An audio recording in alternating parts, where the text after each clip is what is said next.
ஸ்ரீராம ஜெயம். வேலை சார்ந்த அமைப்புகளில் மட்டும் ஒருவருக்கு நெருக்கடியான அமைப்புகள் எப்பொழுது ஏற்படும்? சில நேரங்களில் நம்ம ஒரு ஆஃபீஸில் வேலை பார்த்துக்கிட்டு இருப்போம்.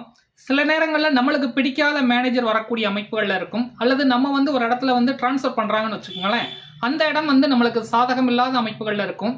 நார்மலாக ஒரு 10 மணிக்கு வேலைக்கு போகிறோம், ஈவினிங் 5 மணிக்கு வீட்டுக்கு வந்தோம் அப்படின்ற அமைப்புகளில் இல்லாமல் காலையில் 7 மணிக்கு வேலைக்கு போயிட்டு நைட்டு 11 மணி வரைக்கும் வேலை பார்க்கக்கூடிய அமைப்புகளில் இருந்து அந்த மாதிரி வேலை பார்க்கக்கூடிய அமைப்புகள்லையும் ஒரு அங்கீகாரம் இல்லாத அமைப்புகள், சேலரி இன்க்ரீஸ் ஆகாத அமைப்புகள் எந்த மாதிரியான அமைப்புகள்ல இருக்கும், அது யாருக்கெல்லாம் எந்த காலகட்டங்களில் ஏற்படும் அப்படின்றத பத்தி பார்க்கலாம். இப்ப நான் ஒரு உதாரண ஜாதகம் கொடுத்திருக்கேன், அதை பாருங்க.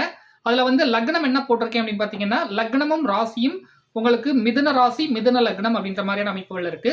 இன்னைக்கு கோட்சாரத்துல சனி எங்க இருக்குன்னு பாத்தீங்கன்னா மீனத்துல இருக்கு. சோ மீனத்துல ராசிக்கு 10ஆம் இடம் அல்லது லக்னத்துக்கு 10ஆம் இடத்துல சனி இருக்கு. எப்பெல்லாம் சனி ராசிக்கு 10ஆம் பாவகத்தோடு அல்லது லக்னத்திற்கு 10ஆம் பாவகத்தோடு தொடர்பு பெறக்கூடிய அமைப்புகள் ஏற்படுதோ அப்பெல்லாம் வேலை சார்ந்த அமைப்புகள்ல கடுமையான நெருக்கடி இருக்கும். அது மட்டும் இல்லாம உங்களுடைய சுயஜாதகத்துல இருக்கக்கூடிய சனி அந்த 10ஆம் பாவகத்துல இருக்கக்கூடிய சனியோடு தொடர்பு பெறக்கூடிய அமைப்புகள் இருந்துச்சுன்னா கண்டிப்பாக வேலை சார்ந்த விஷயங்கள்ல நிம்மதியே இருக்காதுங்க. இதுல சுயஜாதக அமைப்புல அவயோக தசாபுத்திகள் போய்கிட்டு இருந்துச்சுன்னா நிச்சயமாக பிரச்சனைகள் கண்டிப்பாக இருக்கும். இப்ப இங்க பாருங்க, ராசி என்ன ராசினா மிதுன ராசி. மிதுன ராசிக்கு 10ஆம் பாவகத்துல சனி இருக்கு, சரியா? கோட்சார சனி இருக்கு. இன்னைக்கு மிதுன ராசிக்காரங்க ஃபுல்லா வேலை சார்ந்த அமைப்புகள்ல கடுமையான பிரச்சனைகளுக்கு ஆளாயிருக்காங்க.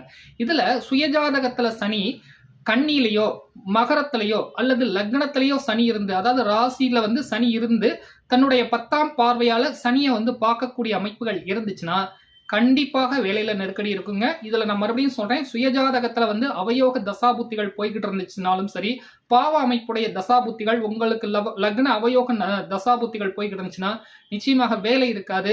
ஓரளவு நல்ல தசாபுத்திகள் போய்கிட்டு இருந்துச்சுன்னா காலையில 7 மணில இருந்து நைட்டு 11 மணி வரைக்கும் வேலை பார்க்கக்கூடிய அமைப்புகளை கொடுக்கும். இங்க நம்ம புரிஞ்சுக்கக்கூடிய விஷயம் என்னன்னு பாத்தீங்கன்னா, ராசிக்கு 10ஆம் பாவகத்தோடு சனி, அதே நேரத்துல சுயஜாதகத்துல இருக்கக்கூடிய சனி அதோடு கனெக்ட் ஆகிறது. சோ இதை நீங்க தெளிவா புரிஞ்சுக்கணும். லக்னத்துக்கும் அதே மாதிரிதான். சோ இந்த மாதிரியான அமைப்புகள்ல இருக்கக்கூடிய யாருக்கும் இந்த காலகட்டங்கள்ல வேலை சார்ந்த அமைப்புகள் மட்டுமே இருக்கும்.